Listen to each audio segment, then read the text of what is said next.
Assalamualaikum warahmatullahi wabarakatuh. Saya Reski Dwi Salsabil akan melanjutkan pematerian guru sebagai pemacu belajar. Sebagai seorang pendidik, guru harus mampu memacu semangat belajar para peserta didiknya.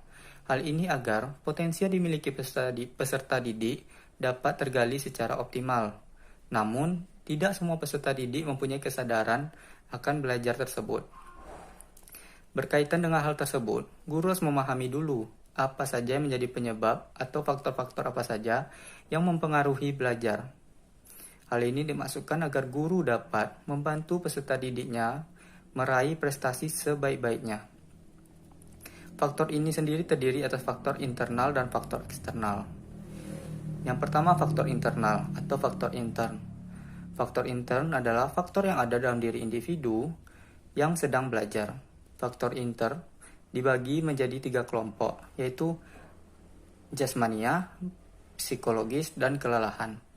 Faktor jasmania mencakup kesehatan dan kondisi peserta didik. Jika kesehatan peserta didik terganggu, maka konsentrasi belajar peserta didik juga akan terganggu. Hal ini menyebabkan menurunnya atau tidak maksimalnya hasil belajar peserta didik tersebut.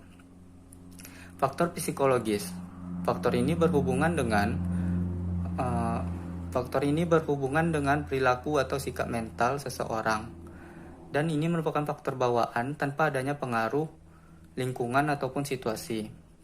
Dalam faktor ini terdapat beberapa penyebab yang mempengaruhi prestasi belajar para siswa, yaitu intelijensi, perhatian, minat, bakat, kematangan, motif, dan kesiapan. Selanjutnya ada faktor kelelahan.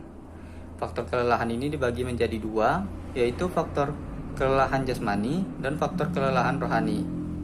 Faktor kelelahan jasmani, seperti yang telah dibahas tadi, merupakan kelelahan yang terjadi pada kondisi seseorang, dan ini bisa dilihat apabila seseorang tersebut tampak lemah ataupun tidak berdaya.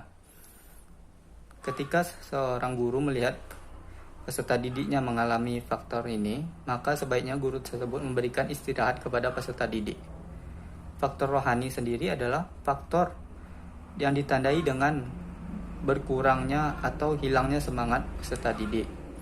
Pada faktor ini, sebaiknya pendidik memberikan semacam nasihat-nasihat kepada peserta didik. Yang kedua ada faktor ekstern atau faktor eksternal. Faktor ini berada di luar diri individu dan mempengaruhi belajar individu tersebut.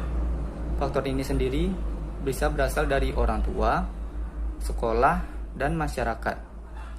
Faktor orang tua. Faktor ini merupakan faktor yang paling dekat dengan peserta didik. Faktor ini memperoleh pengaruh dari keluarga, dari berupa cara bagaimana orang tua mendidik, atau suasana rumah, dan latar belakang budaya. Yang kedua ada faktor sekolah. Faktor sekolah merupakan faktor yang mempengaruhi belajar peserta didik, yang mencakup di dalamnya ada guru, kurikulum, proses pembelajaran, dan tanggung jawab warga sekolah.